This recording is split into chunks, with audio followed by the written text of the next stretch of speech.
I want to highlight a chemotherapy safe handling incident from a pediatric ICU nurse in my recent chemo course.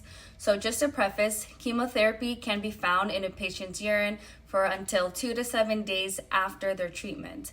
And so nurses need to wear chemotherapy PPE to protect them from their hazardous urine. And so this ICU nurse, she was not informed of this by her employer.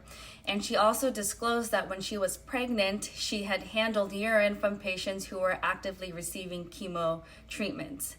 And what we know is that a lot of chemo agents can cause infertility and miscarriages. And so this is a major safety issue because this pregnant nurse was handling urine that was hazardous, and she was not informed by her employer on these risks.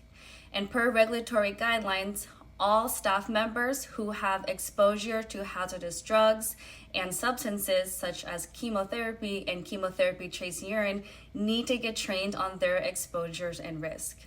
So even though not all ICU nurses administer chemotherapy, a lot of ICU nurses do care for patients who are on active chemo treatments and therefore need training so that they can know what their occupational risk is, how to reduce their chemotherapy exposure, and how to stay safe around these medications. So I hope you can incorporate what you learned from this safe handling incident to help make your healthcare organization safer when it comes to chemotherapy safe handling.